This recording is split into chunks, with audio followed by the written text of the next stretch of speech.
Up here at the top right position, a Protoss who changed PvP forever. A strong Protoss, did well in the old team leagues. I am Yonghwa. Indeed he is, Yonghwa. Of course, his opponent, down here at the bottom left, strong Terran player, used to play random, looks kind of like Leenock.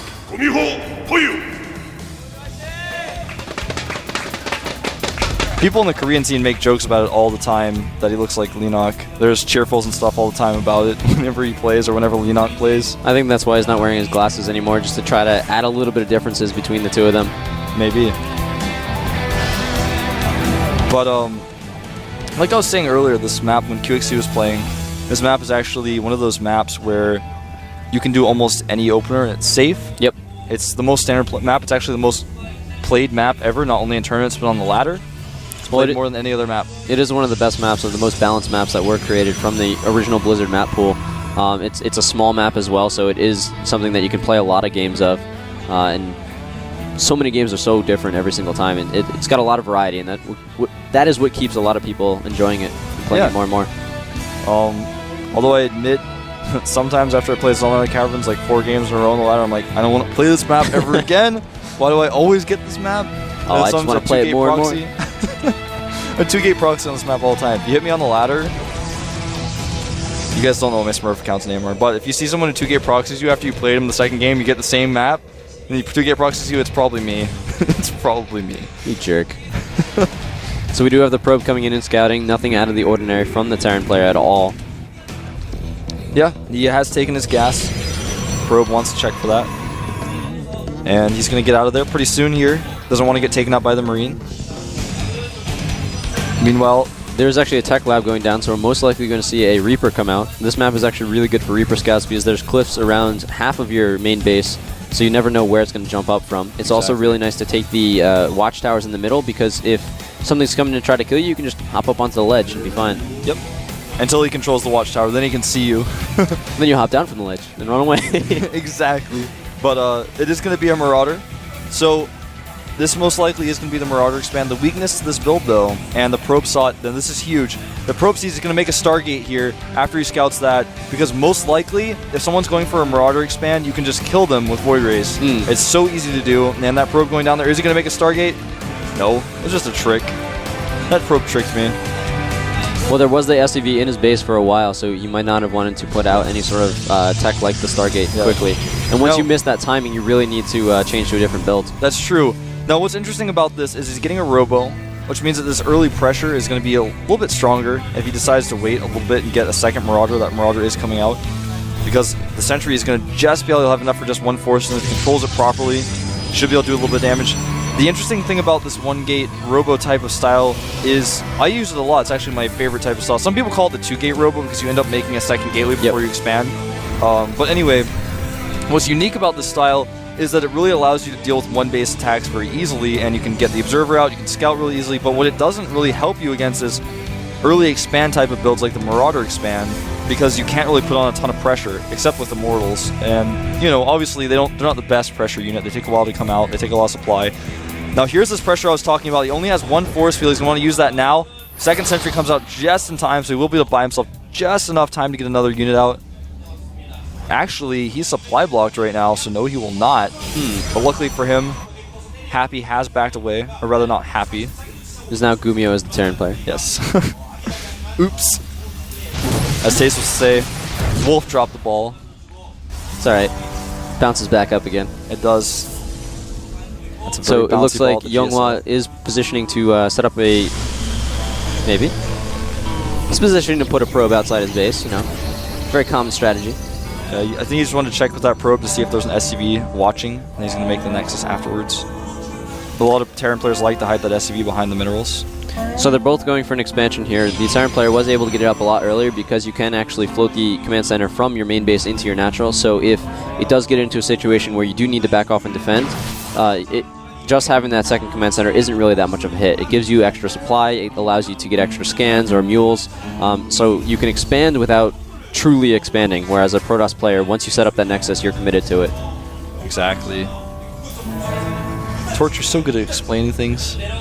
Oh, thank you. You're so good at making things interesting. Thanks, man. I like casting with you. It's my first time casting with you, and I've enjoyed it so far. It's my second time casting.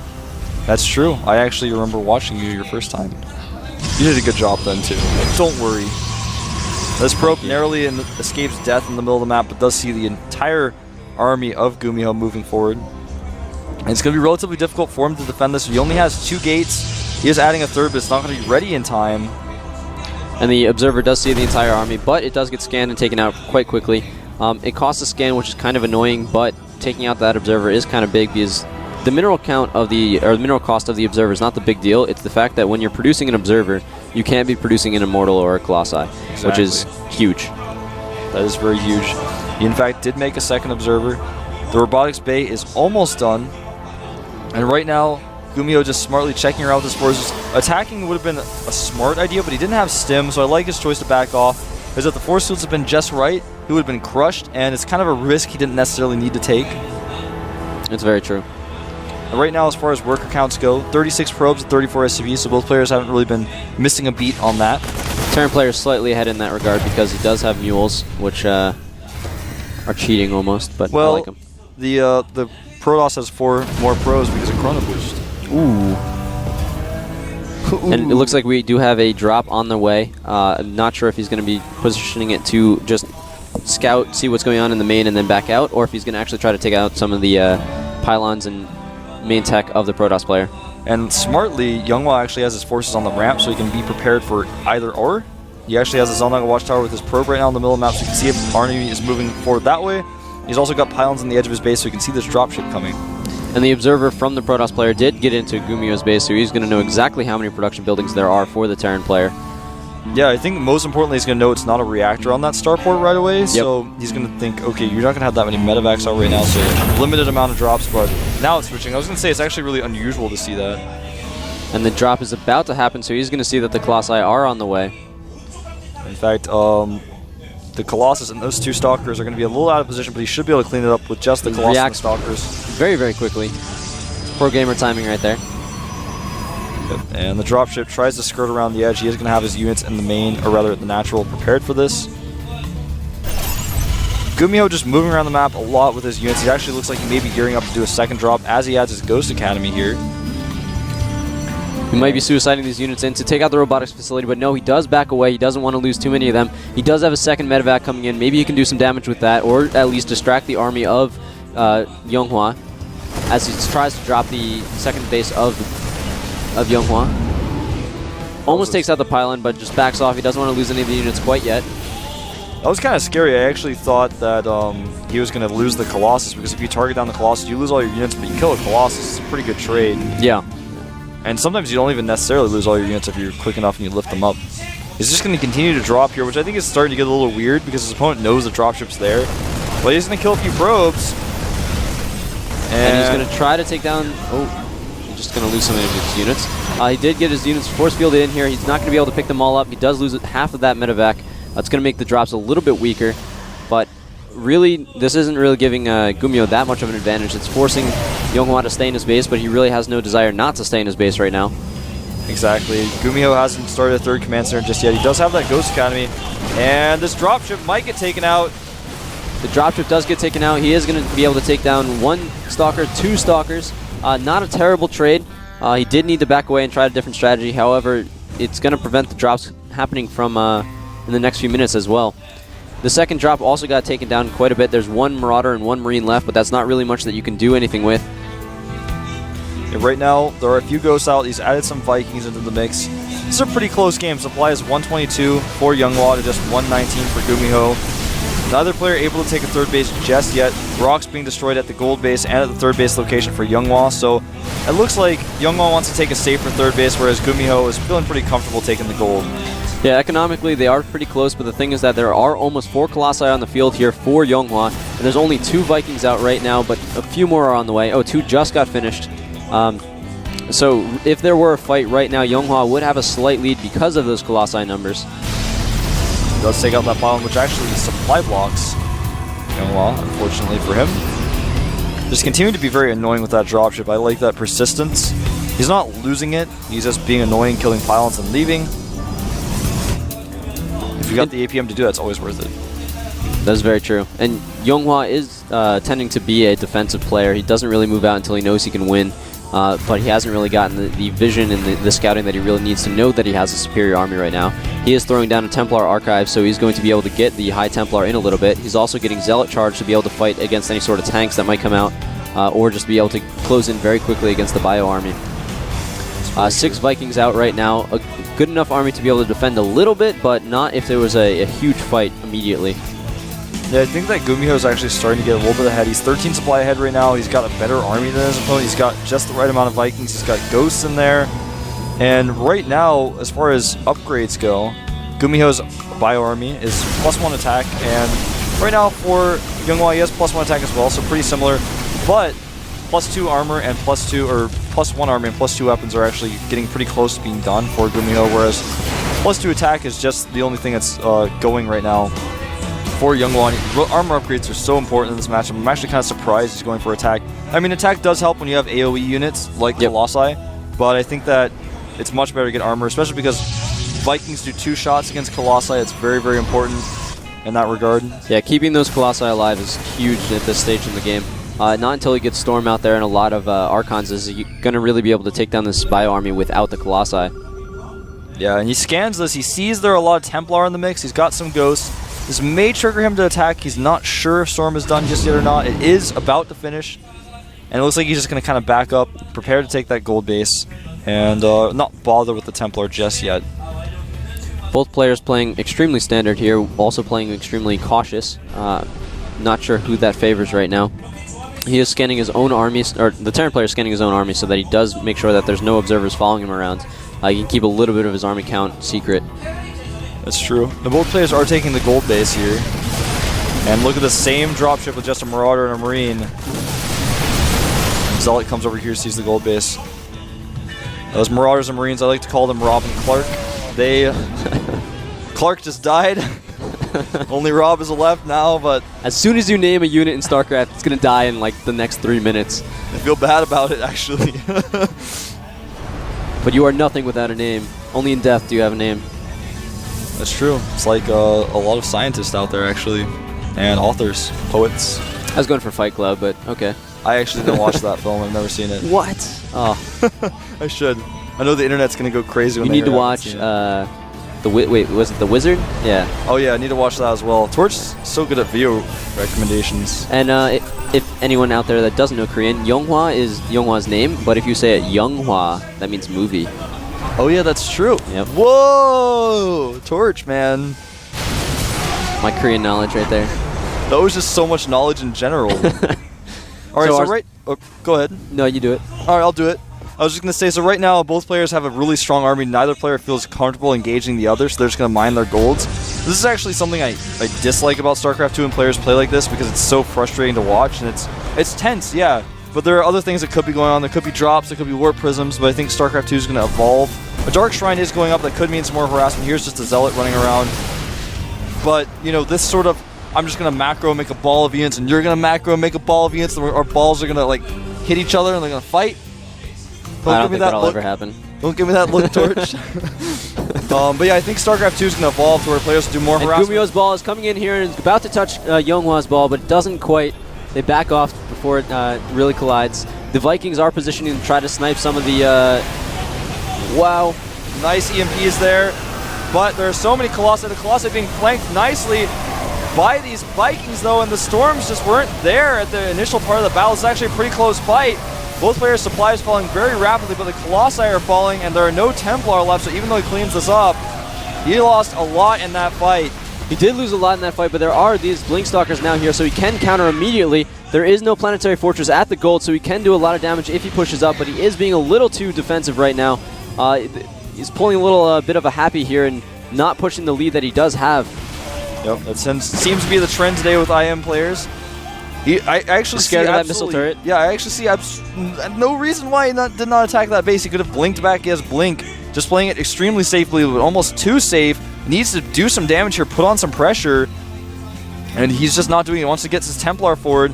May Storm on some of these SCVs. That'll be a little bit unnecessary given that he has Stalkers. This is a little bit strange. There are a few units from the Terran player attacking the third, but it's not really enough to really scare him to pull back his main army. I don't know why he's sitting there right now. Yeah, and I think he's afraid of a counterattack maybe. And speaking of counterattacks, he's going to run forward here. And going back is the wrong choice in this case. Well, actually, in this case, since he targeted down those cannons first, it might end up being okay. But yeah, both players are going to kill their opponents' gold bases. And these Templars are going to get caught. He's going to get some storms off, but he's going to lose all the Templars, only taking out a few of the bio units. The rest of the ball of Yonghua is coming back. However, the Nexus is already dead. He is going to be able to blink forward and take out a few more of these bio units, hopefully without losing too many units of his own. Gumiho is sitting at 2,000 minerals right now. You can tell he's really hurting for that gas. Didn't add as many production facilities as he should have. And I know we're sounding really critical about these players, but I think they're really nervous, Torch. Yeah, this is the first actual GSTL. It's a lot more important than the GSTL preseasons that we had over the past 3 months. This match could really decide who makes playoffs. They all have to play each other. Only the top 3 teams from each group will move on. And it's a lot of pressure from their teams. It's looking like Yonghua is going to want to move over here and kill this base again. And indeed he will. There's almost nothing Gumiho can do about it, and that command center will fall.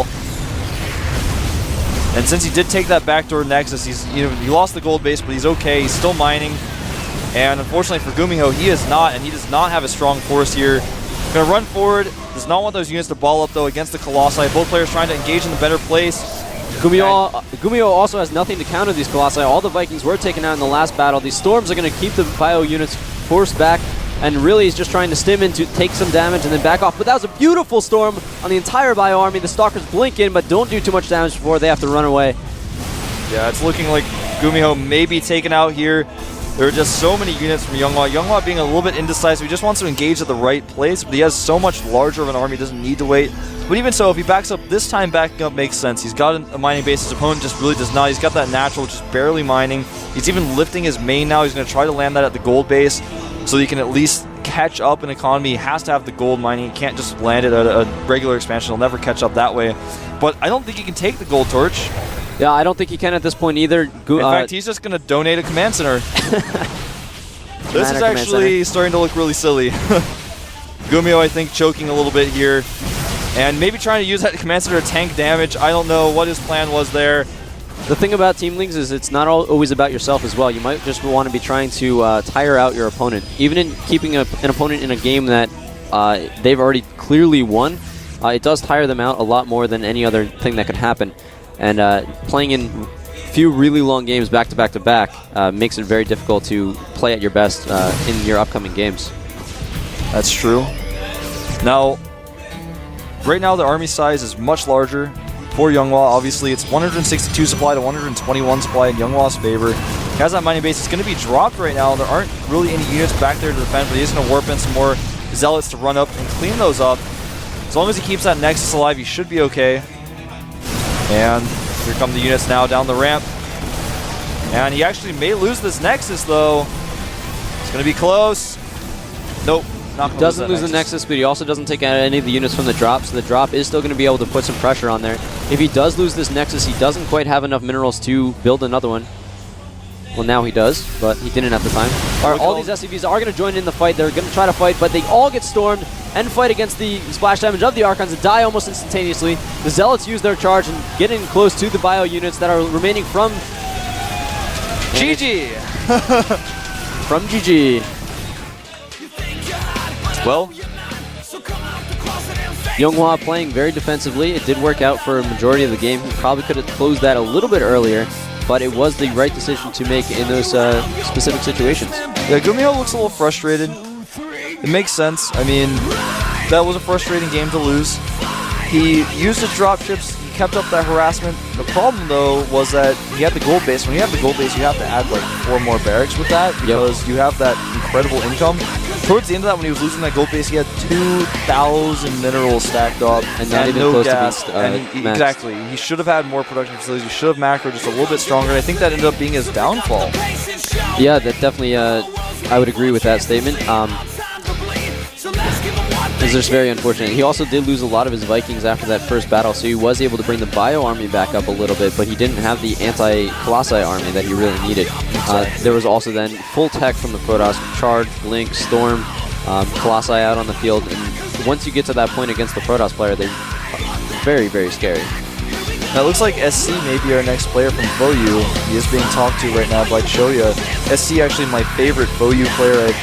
I've seen potential in him since when he first started playing in the first like up and down matches for Code A and Code S. That was the first time I actually watched him play, and I thought this guy's really good. Yes, he's a very skilled player. He's had some really nice results in the recent history. Yeah, and he turned out to actually make it to the round of 4 and almost edged out ST. Yep. Just recently, so those are really good games if you haven't checked them out yet. And also, he made it to the finals of the LG Cinema 3D Special League. Also good games. You should check them out. Yeah. It's a lot of good games going on. There's a lot always of good games going on in StarCraft 2, not only at the GSL. There's DreamHack, there's MLG, there's IEM, there's so many big tournaments. And not even the big tournaments, there's like the Open Wolf Cup. Does anyone remember that? I do.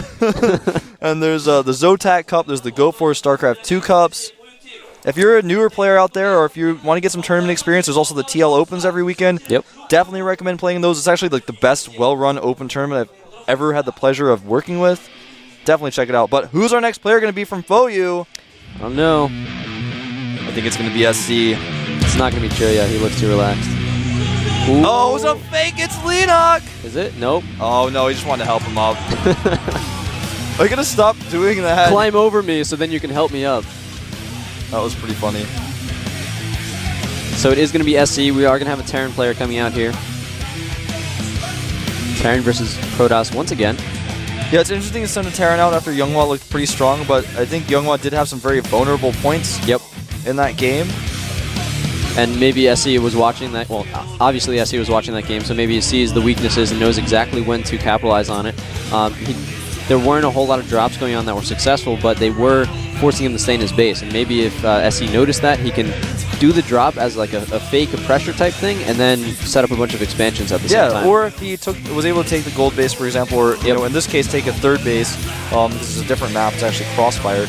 You know, maybe capitalize on that macro a little bit more, get more units out. I mean, the gold base on Crossfire is actually almost impossible to take, and it's just not normal to have a gold base like that.